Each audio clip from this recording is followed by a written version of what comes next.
आज हम आपको एक और नई कहानी सुनाने जा रहे हैं जिसका नाम है तलाक, जो दुष्यंत कुमार जी द्वारा लिखी गई है। ये कहानी आपको बहुत अच्छी लगेगी। अगर आपको अच्छी लगे तो प्लीज़ लाइक करें, कमेंट करें और शेयर करें।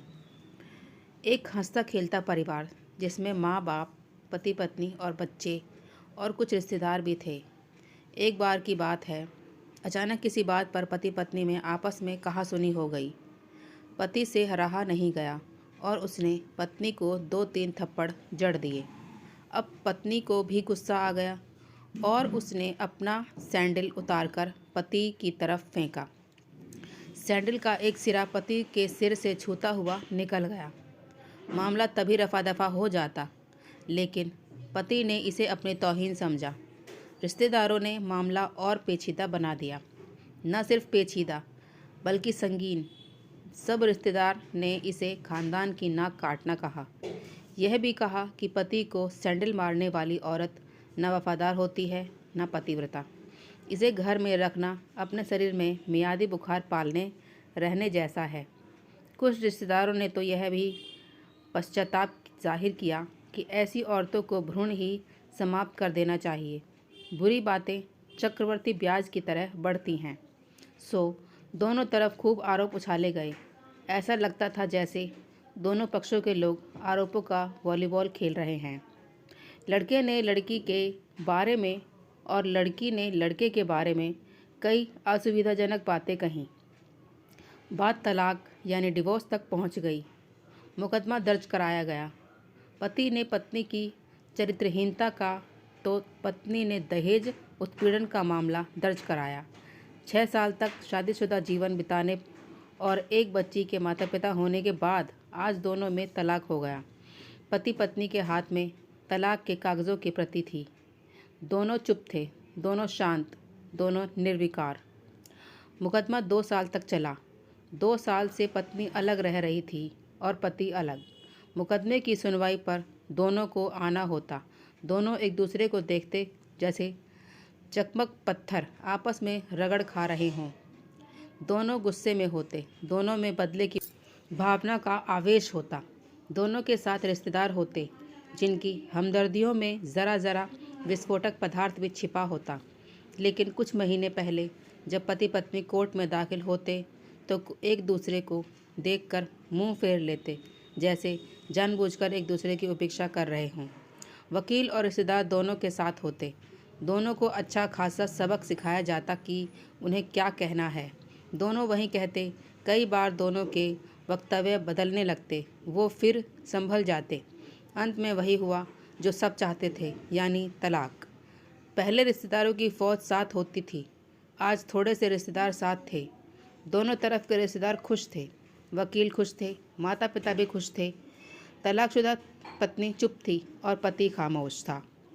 यह महज इत्तेफाक ही था कि दोनों पक्षों के रिश्तेदार एक ही टी स्टॉल पर बैठे, कोल्ड ड्रिंक्स लिया। यह भी महज इत्तेफाक ही था कि तलाकशुदा पति पत्नी एक ही मेज़ पर आमने सामने जा बैठे, लड़की की बेंच और वो दोनों।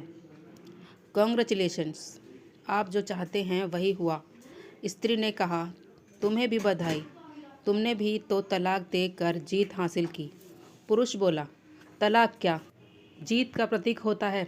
स्त्री ने पूछा, तुम बताओ। पुरुष ने पूछने पर स्त्री ने जवाब नहीं दिया। वो चुपचाप बैठी रही। फिर बोली, तुमने मुझे चरित्रहीन कहा था। अच्छा हुआ, अब तुम्हारा चरित्रहीन स्त्री से पिंड छूटा। वो मेरी गलती थी, मुझे ऐसा नहीं करना चाहिए था। पुरुष बोला, मैंने बहुत मानसिक तनाव झेला है। स्त्री की आवाज़ सपाट थी, न दुख न गुस्सा। जानता हूँ पुरुष इसी हथियार से स्त्री पर वार करता है, जो स्त्री के मन और आत्मा को लहूलुहान कर देता है। तुम बहुत उज्जवल हो, मुझे तुम्हारे बारे में ऐसा गंदी बातें नहीं करनी चाहिए थी। मुझे बेहद अफसोस है, पुरुष ने कहा। स्त्री चुप रही। उसने एक बार पुरुष को देखा। कुछ पल चुप रहने के बाद पुरुष ने गहरी सांस ली और कहा, तुमने भी तो मुझे दहेज का लोभी कहा था। गलत कहा था। पुरुष की ओर देखती हुई स्त्री बोली। कुछ देर चुप रही, फिर बोली, मैं कोई और आरोप लगाती, लेकिन मैं नहीं। प्लास्टिक के कप में चाय आ गई। स्त्री ने चाय उठाई। चाय जरा सी छलकी, गरम चाय स्त्री के हाथ पर गिरी, "स्स" की आवाज़ निकली। पुरुष के गले में उसी क्षण "ओह" की आवाज़ निकली। स्त्री ने पुरुष को देखा। पुरुष स्त्री को देखे जा रहा था। "तुम्हारा कमर दर्द कैसा है?" "ऐसा ही है, कभी वोवरोन तो कभी कॉम्बिफ्लेम।" स्त्री ने बात खत्म करनी चाहिए। "तुम एक्सरसाइज भी तो नहीं करती," पुरुष ने कहा तो स्त्री फीकी हंसी हंस दी। "तुम्हारे अस्थमा की क्या कंडीशन है? फिर अटैक तो नहीं पड़े?" स्त्री ने पूछा। "अस्थमा? डॉक्टर सूरी ने मेंटल स्ट्रेन कम करने को कहा है," पुरुष ने जानकारी दी। स्त्री ने पुरुष को देखा, देखती रही एकटक, जैसे पुरुष के चेहरे पर छपे तनाव को पढ़ रही हो। "इनहेलर तो लेते रहे हो ना?" स्त्री ने पुरुष के चेहरे से नज़रें हटाईं और पूछा। "हाँ, लेता रहता हूँ। आज लाना याद नहीं रहा," पुरुष ने कहा। "तभी आज तुम्हारी सांस उखड़ी उखड़ी सी है," स्त्री ने हमदर्द लहजे से कहा। "हाँ, कुछ इस वजह से और कुछ," पुरुष कहते कहते रुक गया। कुछ तनाव के कारण," स्त्री ने बात पूरी की। पुरुष कुछ सोचता रहा, फिर बोला, "तुम्हें 4 लाख रुपए देने हैं और 6,000 रुपये महीना भी।" "हाँ।" फिर स्त्री ने पूछा। "अस्थमा डॉक्टर सूरी ने मेंटल स्ट्रेन कम करने को कहा है," पुरुष ने जानकारी दी। स्त्री ने पुरुष को देखा, देखती रही एकटक, जैसे पुरुष के चेहरे पर छपे तनाव को पढ़ रही हो। "इनहेलर तो लेते रहते हो ना?" स्त्री ने पुरुष के चेहरे से नज़रें हटाईं और पूछा। "हाँ, लेता रहता हूँ। आज लाना याद नहीं रहा," पुरुष ने कहा। "तभी आज तुम्हारी सांस उखड़ी उखड़ी सी है," स्त्री ने हमदर्द लहजे से कहा। "हाँ, कुछ इस वजह से और कुछ," पुरुष कहते कहते रुक गया। कुछ तनाव के कारण स्त्री ने बात पूरी की।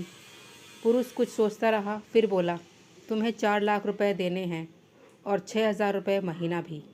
"हाँ।" फिर स्त्री ने पूछा। "वसुंधरा में फ्लैट है? तुम्हें तो पता है, मैं उसे तुम्हारे नाम कर देता हूँ। 4 लाख रुपए फ़िलहाल मेरे पास नहीं है," पुरुष ने अपने मन की बात कही। "वसुंधरा वाले फ्लैट की कीमत तो 20 लाख रुपए होगी। मुझे सिर्फ 4 लाख रुपए चाहिए," स्त्री ने स्पष्ट किया। "बिटिया बड़ी होगी, 100 खर्चे होंगे," पुरुष ने कहा। "वो तो तुम 6,000 रुपये महीना मुझे देते रहोगे," स्त्री बोली। "हाँ, ज़रूर दूंगा। 4 लाख अगर तुम्हारे पास नहीं है तो मुझे मत देना," स्त्री ने कहा। उसके स्वर में पुराने संबंधों की गर्द थी। पुरुष उसका चेहरा देखता रहा। कितनी सहृदय और कितनी सुंदर लग रही थी सामने बैठी स्त्री, जो कभी उसकी पत्नी हुआ करती थी। स्त्री पुरुष को देख रही थी और सोच रही थी, कितना सरल स्वभाव का है यह पुरुष, जो कभी उसका पति हुआ करता था। कितना प्यार करता था उससे। एक बार हरिद्वार में जब वह गंगा में स्नान कर रही थी तो उसके हाथ से जंजीर छूट गई। फिर पागलों की तरह वह बचाने चला आया था। उसे खुद तैरना नहीं आता था, लाट साहब को और मुझे बचाने की कोशिश करता रहा था। कितना अच्छा है। मैं ही खोट निकालती रही। पुरुष एकटक स्त्री को देख रहा था और सोच रहा था, कितना ध्यान रखती थी। स्टीम के लिए पानी उबालकर जग में डाल देती, उसके लिए हमेशा इनहेलर खरीद लाती। सेरेटाइट एक्यूहेलर बहुत महंगा आता था। हर महीने कंजूसी करती, पैसे बचाती और एक्यूहेलर खरीद लाती। दूसरे की बीमारी की कौन परवाह करता है? ये करती थी परवाह, कभी जाहिर भी नहीं होने देती थी।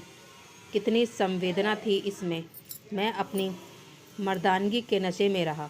काश जो मैं इसके जज्बे को समझ पाता। दोनों चुप थे, बेहद चुप। दुनिया भर की आवाज़ों से मुक्त होकर खामोश दोनों भीगी आंखों से एक दूसरे को देखते रहे। "मुझे एक बात कहनी है," उसकी आवाज़ में झिझक थी। "कहो," स्त्री ने सजल आंखों से उसे देखा। "डरता हूँ," पुरुष ने कहा। "डरो मत, हो सकता है तुम्हारी बात मेरे मन की बात हो," स्त्री ने कहा।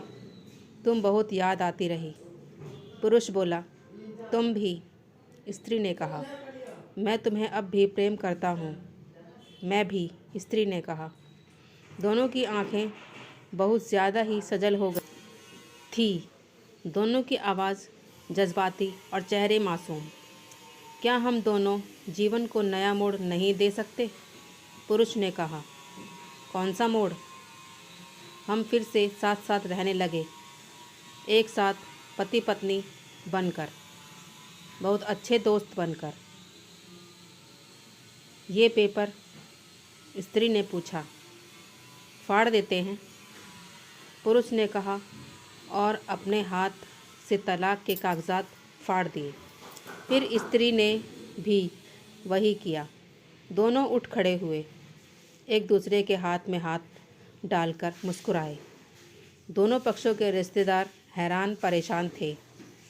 दोनों पति पत्नी हाथ में हाथ डाले घर की तरफ चले गए, घर जो पति पत्नी का था। दोस्तों, एक छोटी सी गलती यानी क्रोध इंसान की हंसती खेलती ज़िंदगी को नर्क बना सकती है और उसका खामियाजा नाबालिग बच्चों को भी भुगतना पड़ता है। इसीलिए इंसान को क्रोध कभी नहीं करना चाहिए और पति पत्नी व घर के झगड़े आपस में ही बैठकर ही सुलझा लेना चाहिए, अन्यथा बाहर के लोग आपका फ़ायदा उठाते हैं। यदि ये कहानी आपको अच्छी लगे तो इसे दूसरों तक ज़रूर शेयर करें। धन्यवाद। अगर आपको ये कहानी अच्छी लगी तो लाइक करें, कमेंट करें और शेयर करें। Thank you.